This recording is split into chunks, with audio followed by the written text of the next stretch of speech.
broad brush strokes about humanity in the idea of hunting. We're going to talk about recent changes in society that are impacting the hunting community, the rise of the modern hunter, and benefits that people are realizing when they are starting to hunt. And then just some info on first steps you can take if you are somebody who's new to this space. So, very high level, if we look at hunting, where did it all begin? It really started about 2 million years ago, and there are varying studies and theories, but most of the hard evidence, empirical evidence, points to the fact that around 2 million years ago, there's good proof that humans did start hunting purposefully in terms of killing animals for eating. Let's fast forward quite a ways to the late 1800s, so a couple hundred years ago for us, and or actually the early to mid and then late 1800s.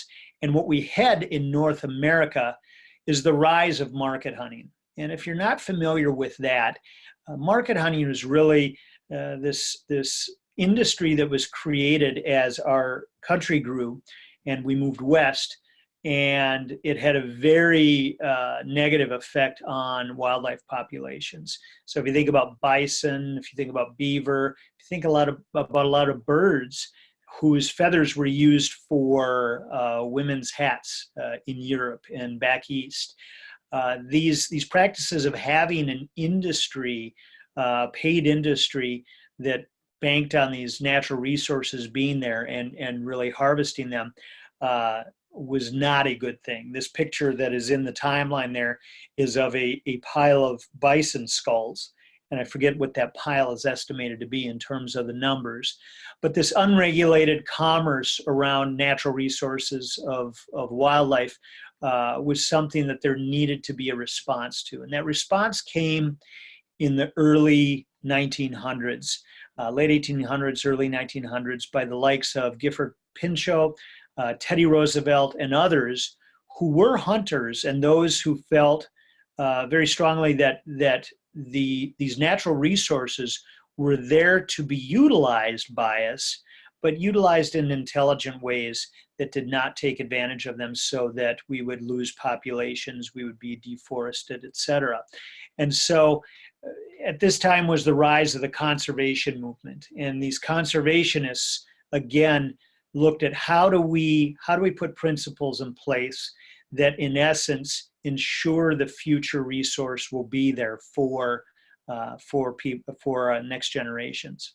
And so this is a great thing that resulted in things such as the Pittman-Robertson Act in the 1930s, in the depths of the Depression, which was a self-imposed tax, if you will, by the outdoor industry and by the hunting community, to put a tax on outdoor equipment, hunting equipment specifically, that would then have those dollars go towards conservation, collected by the federal government and then doled out to the states.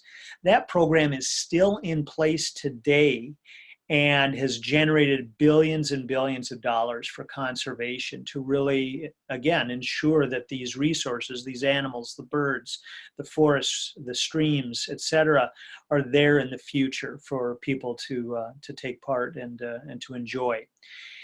So now let's move beyond that. We get into the First World War, we get into the Second World War, and after the Second World War, we have GIs coming back to America, and they're living, quote unquote, the good life. And a big part of that was finding pastimes such as hunting and fishing that became a lifestyle, a sportsman lifestyle. And at that time, it really was mostly men who were doing it.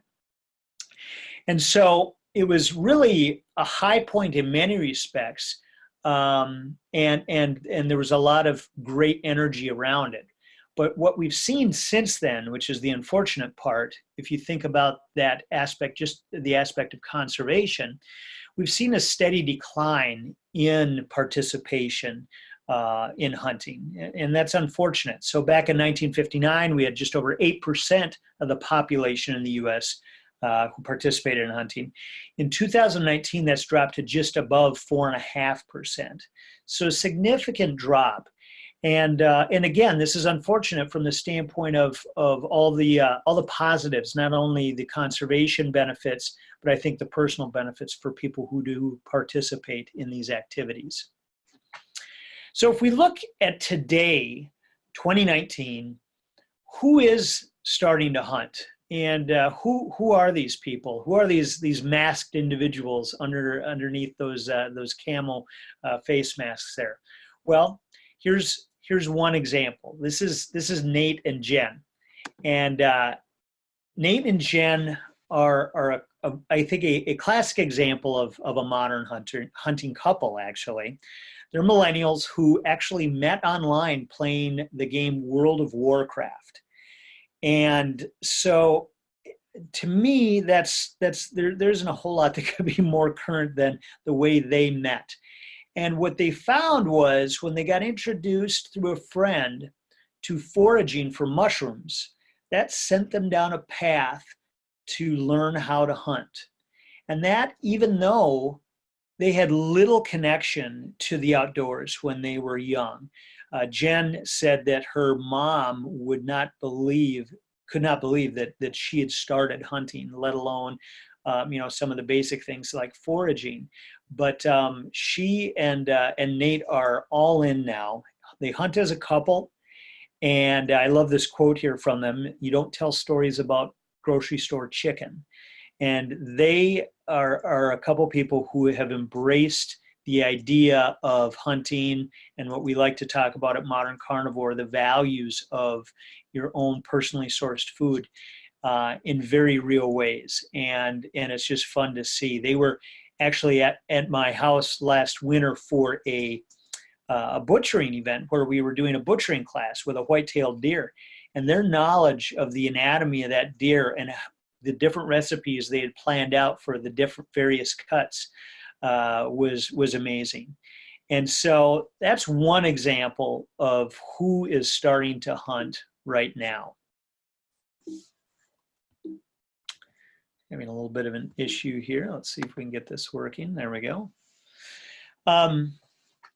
So if you ask people, why did you start hunting? There's a lot of various answers you're going to get because everybody does do it for different reasons and they're very personal generally. But I think these three quotes are probably good representation of the most common reasons that people give. And that is they want connection to the outdoors and to the natural world. They want honest answers related to their food. And they want to live a more healthy lifestyle. And so if we look at each of those three areas, I guess the question that comes to mind for me is maybe even stepping beyond that of why do they hunt, but why are these people searching for answers to these questions? And that's where we get to some of the bigger societal and cultural things going on that I believe are impacting the current trends.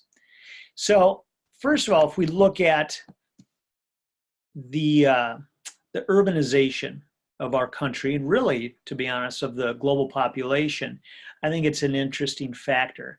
In the United States right now, we have just over 80% of our population living in urban areas. Countries like Japan have even higher percentages. But if you look at this chart from ourworldandData.org, it goes all the way back to 1500. You see a very dramatic change here over the last couple hundred years.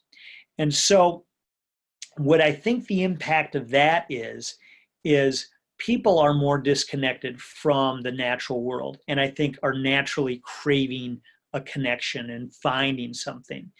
And so we see a lot of different things going on these days, but I think one of them is people starting to hunt when they didn't have a background in it.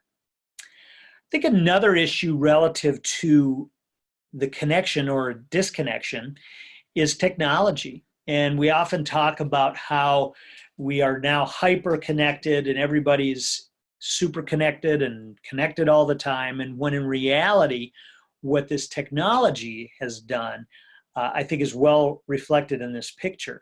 And that is, even if you're outside in a beautiful area with green grass, trees, and blue sky, you can get so absorbed in this technology, you don't even realize the larger world around you, what's going on.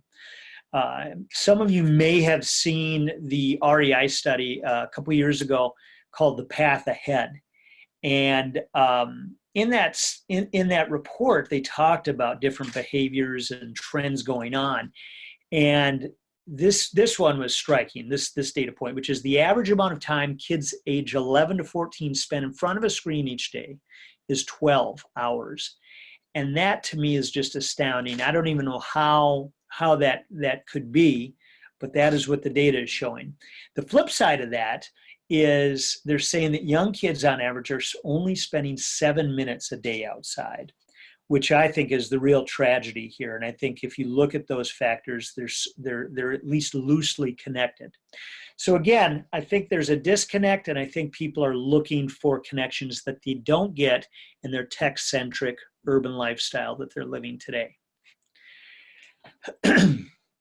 Excuse me. So let's look at a quick video of some people who came to an event last year that we held at Modern Carnivore, where we introduced them to the idea of hunting, got them out in the field, trying their hand at archery, tried wild game in a meal we shared together, and then were part of presentations and discussions on the history of hunting and how they could start themselves. Some people were there as guests of friends, and I would say they really weren't even sure why they were there, but I think by the end really had an appreciation for what hunting was all about that they didn't have in the past.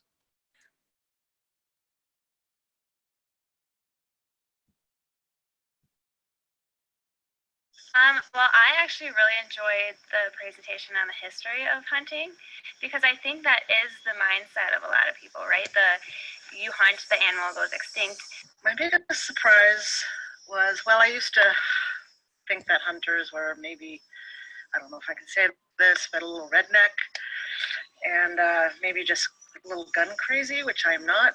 And so throughout the presentations and going out, and it was so interesting that I learned that mostly hunters are very much into conservation, and that it actually helps the herds or the animals that you're hunting to hunt and keep the population down, and that all the money goes into conservation efforts. I had a great time. I loved from the lens of a woman hunter, which I've never met a woman that hunts before, and I'm surrounded by men that hunt, and so that was really fun, and to hear about her journey was really interesting. I'm really interested in the food portion of it, I think, the knowing where my food's coming from. I didn't realize I actually sort of think I could be interested in maybe taking one of those learn to hunt classes. I mean, it's interesting. It's something, it's always good to expose yourself to something new, and I don't know. I didn't realize I'd be interested in that part of it.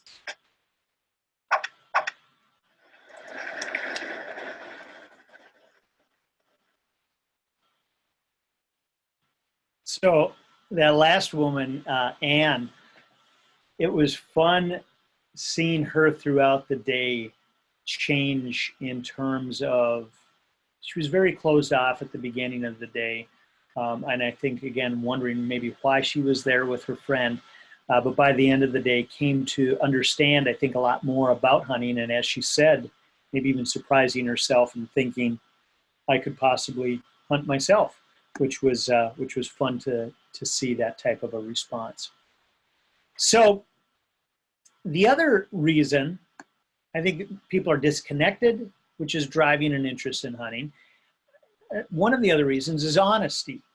And I think people are feeling that they aren't maybe always getting an honest answer when it comes to, let's say, their food. If you look at the headlines so often, there's discussion and there's lawsuits around pesticides, herbicides. There is questions around antibiotics and giving them to animals. We've got foreign nations buying up our largest meat producers, and in some cases potentially taking the process offshore as well as we've got issues with the health of the animals and the health of the environment that is around the area where these animals are at. And so these are the types of things people are seeing every day. And I think they're starting to question whether they should be really outsourcing their entire diet to companies and systems that they don't necessarily agree with or they have real concerns about. And so we're seeing that every day. And I think this quote from Pierce, who is one of the participants in a film we created where we chronicled 3 adults on their journey into the world of hunting. And what was interesting is when we were talking to him after, he said the most enjoyable part of the process to him was learning about the butchering and how the animal was turned into meat, which I even was surprised at and had to sort of check my sort of biases at the door, because a lot of times I think we believe that people may not want to get that intimate with the hunting process and have issues with the butchering of the animal, when in reality a lot of people are finding, and we found this at other events too, that that the butchering and the understanding of how an animal is processed into meat and into food is a very rewarding part of the process. So I think that again is a great reflection of people's desire to have that honesty with their food. The third big thing that I think is driving this is health. And I think it comes down to both those questions around the industrial production of our food, as well as the disconnect with the natural ecosystem. You know, we've got questions around, like this Forbes article asking about, is it harming us? Is our food actually harming us potentially? And then we have the rise of these trends such as earthing and forest bathing and other things where, again, people are seeing the value in getting outside and getting connected with nature. And this question of this one article, is nature connection the next big human trend? I do think it is, because again, I think there's just a natural tendency, human tendency to want to be connected. And if we create these systems of technology and in urban environments that are disconnected, I think we're naturally going to our systems are going to rebel from that. Good example of the health issue being the primary driver is Becca. Becca was having some real health issues, and through a process of personally researching different pathways to try to get healthy, she stumbled upon an organization called the Weston A. Price Foundation, and she's now very involved with them, and that whole process has been part of her interest in learning to hunt. Their position is that vital fat-soluble activators are found exclusively in animal fats, and wild animals and very naturally raised animals are the key to health for people. And so she's an example of somebody that came to it very much from a health perspective, which not everybody has. Again, everybody's got their different reasons. But what I wanted to show you tonight is just this initial introduction to Becca in this film we did called Awaken the Hunter Within. And I'll show you part 1, which is about 4 minutes long. And then if you'd like to watch the remaining 6 parts on your own, you can do that after this webinar.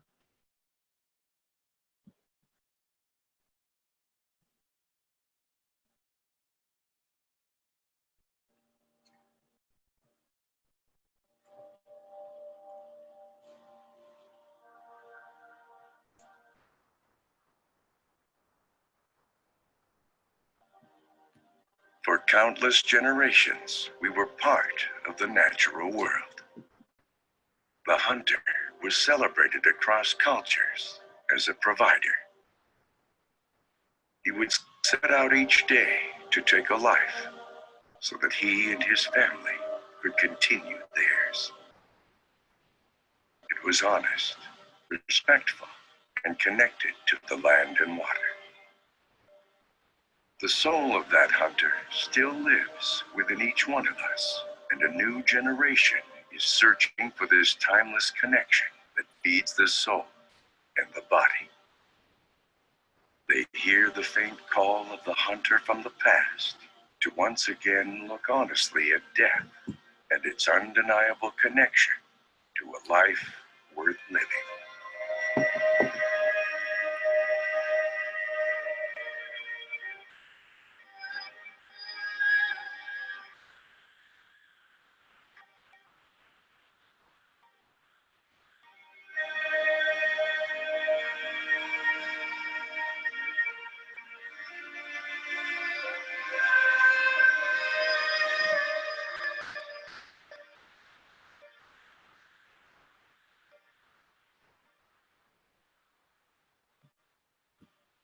One of the things I wanted to do this evening is obviously get the three of you to learn a little bit more about each other. When it comes to hunting and getting into hunting, it's important to have that camaraderie of others that are either experienced or are learning also. If you could each just sort of share with the group a little bit of your background and what brought you to this place of making a decision to want to start hunting. My entire dad's side of the family are all farmers, and so I've been kind of exposed to farming and livestock and cattle from a very young age. And so I'm no stranger to having meat from a cow that I know the name of, but I was never really part of the process of harvesting the animal. That was all done by a different side of the family. Back in 2001, my own health started falling apart, and I started reacting to foods. Ultimately, it led me into wanting to know a little bit more, going down to the root of how it all works out in nature, and perhaps going back into the nomadic and hunter and gathering. So I grew up, born and raised in very urban areas, Chicago and then Milwaukee, and now I live in Minneapolis. And I've always loved being able to escape the urban jungle sort of thing and immerse myself into nature. My desire to hunt has really come from that love of nature and being able to go from being a more observer to a more participant, but doing so in a way that really respects the integrity of the animal and all that stuff. My name is Pierce, and I want to hunt so I can go from being an observer to a participant in the natural ecosystem.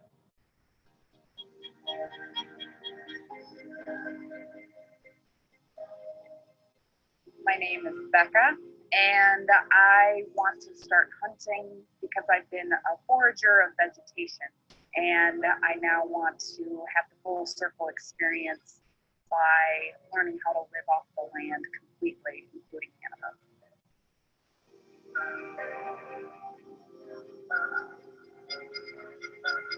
I'm Alex.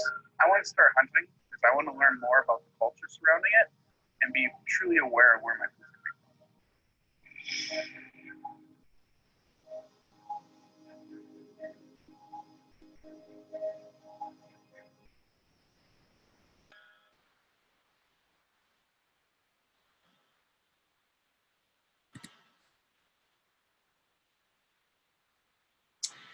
So Becca's continuing her journey into the hunting world. She's part of the. She just notified me the other day that she is part of the Governor's Pheasant Opener, which is pretty exciting here in Minnesota, and continuing to try different and new ways to hunt. So I believe, and I guess I would propose to you from a health perspective, there are a few things that can comprehensively benefit the whole person as hunting, fishing, and the outdoors, and specifically, I believe those two activities of getting your food, hunting, fishing, and foraging, as far as the three primary activities. So if you think about it from the standpoint of health of your body, you're not only putting lean and clean protein into your body by eating these animals, but you're also getting an outdoor workout that Oftentimes you're carrying gear, you're hiking through the woods, you might even be in the mountains, you might be paddling out on a body of water, but you're getting activity. And so there's a dual benefit there from the standpoint of your physical self. From a mind standpoint, again, going back to those reasons people are hunting, I think the honesty of these activities and really understanding the origin of your food, but also the cycle of life, and that oftentimes, more often than not, something is dying for something else to live. And I think that honesty is something that is very good for the psyche. And then finally, a lot of people will talk about the spiritual aspect of hunting. And we've all heard stories with different communities, native communities, and the spiritual nature of hunting.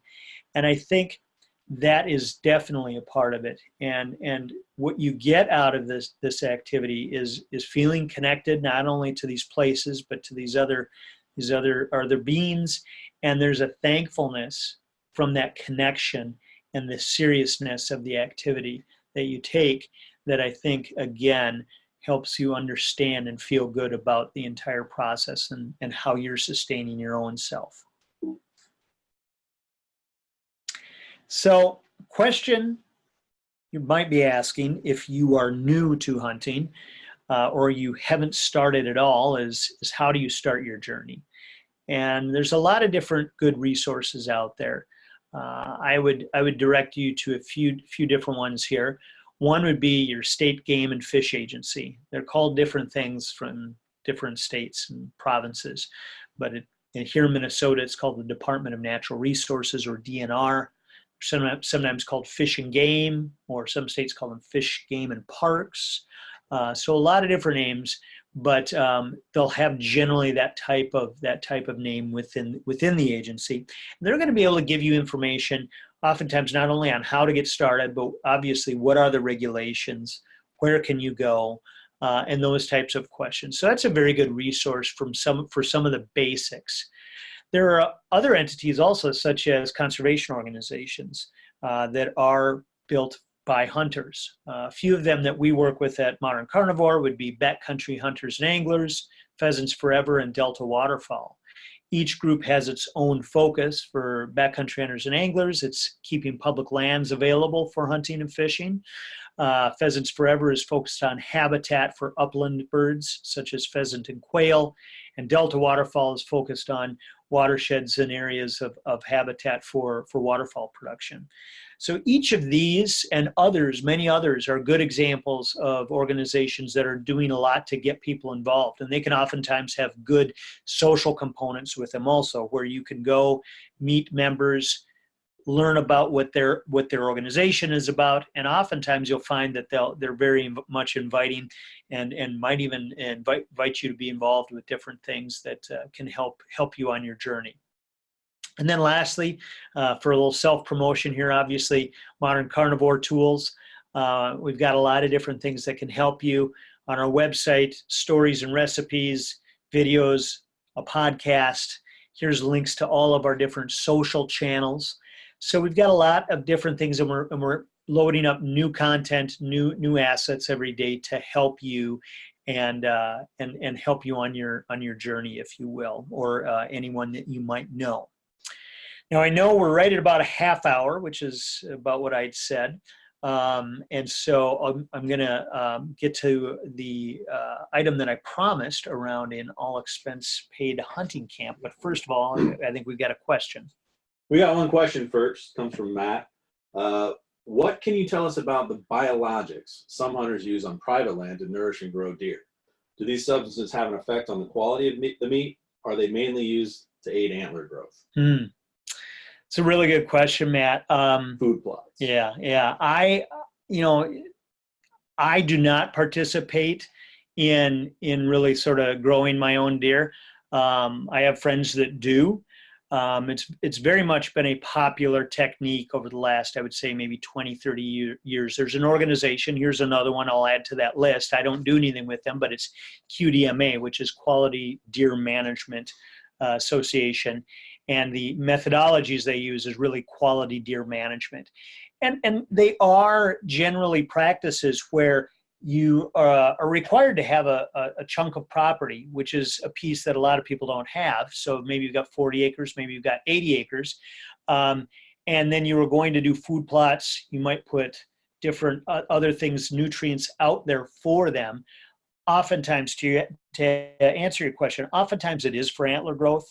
But it really is just creating the habitat that's going to grow the most healthy deer. So again, QDMA would be an organization you could look at. I would add to that a lot of times what those hunters are actually trying to do is change a little bit of the habits to direct those deer back onto the property they have access to hunt. Oftentimes they're adding minerals to the soil to aid in antler growth, but there's two different things there. You're planting foods and food sources that the deer are going to use late into the fall, helps bring them around to your deer stand. But as a public land hunter myself, I tend to just try high traffic areas where I'm going to find them. To your video, maybe? Oh, sorry. That's right. Yeah, really good points. It really is around attracting and just getting your best opportunity there. So it's a different technique. It's one that a lot of people do, and it's one that a lot of people don't have the opportunity to do, again, if you don't have the land to do that. So apparently another question, yeah. Matt had one more question to add to this. Is it required to hang a deer post-harvest prior to butchering the meat? To give my answer to that, I would say, let's see if I can get my video back up. There we go. To give my answer to that, I would say it's not required to hang. A lot of times what you're doing is cooling the meat. To keep a higher quality meat, you want to cool it down as quickly as possible so you can slow any biological activity that's going to go on in deer or any other meat, frankly. The other part of that process is a little bit of an aging process. I've had a lot of luck myself doing what I call a wet age, where I vacuum seal the meat and leave it in the refrigerator for 2 to 3 weeks before I actually freeze it. And I've had great luck with that. The last several people that have eaten deer from my freezer have thought that it's some of the best deer that they've had, and I've been really happy with it. So thank you guys very much for the questions. Yeah, there's, relative to that, Matt, I would direct you to a podcast I was on recently, the Big Game Hunting Podcast. You may have seen it on the Instagram, on the Modern Carnivore Instagram channel. I did a little promo on it. But if you go out and just Google the Big Game Hunting Podcast, we talked about a lot of those issues relative to game management. And as Matt just said, it is really cooling it down. That's the primary thing. And you want to get that cavity, that animal open and hang it to just get it out into the air to cool it down. That is priority number one, is the temperature. So I think you could do that in different ways other than hanging. But the benefit of hanging is you're going to have air all around it, cooling it. You're not going to have the deer resting on any surface that's not letting it cool. So hopefully that helps answer the question. Anything else, Matt? Nope, that's it. Okay, cool. So I had promised this. So Pheasants Forever and Modern Carnivore partnered together this year through a grant that we received from the Minnesota DNR. And part of that, what we are doing is a Learn to Hunt camp in central Minnesota. The dates of that is October 18th to the 20th. There isn't going to be a ton of widespread promotion on this, so it's a unique opportunity to participate if you are a new hunter or if you know of a new hunter. And the requirements are you need to be a Minnesota resident, you need to be at least 18 years of age, and have minimal to no hunting experience. And what we're doing is we're going to be doing up to 10 slots. So it's a very small group where you'll have a one-on-one mentor. There'll be a one-to-one connection between a new hunter and a mentor. And we've got a full agenda starting Friday evening, going through Saturday till Sunday morning. And what the process is for this is if you are interested or you know somebody who is interested, have them submit a request to me at mark@modcarn.com. And what we're going to do is we have a panel who will be reviewing. We'll have you complete a questionnaire, and then we'll have a panel review and select the final participants in this, and you'll be notified in September. This is, again, I would say, given that between our two organizations and the grant, we're covering all the costs for this, this is a really unique opportunity. And so if you are thinking about starting to hunt, or you're new to it and have very little experience, or you know somebody, I would encourage you to submit a request for it, because again, it's a really unique opportunity. Also, if you do have any feedback or thoughts on the presentation tonight, either something that you thought might have been off base, or you had a technical issue, or you have anything else you'd like to, any other comments you'd like to make, please do email me at mark@modcarn.com, and would love to hear your thoughts on that. And I really appreciate everyone taking time to come to this webinar tonight. And if you are going out hunting this fall, I hope you have a wonderful and safe season.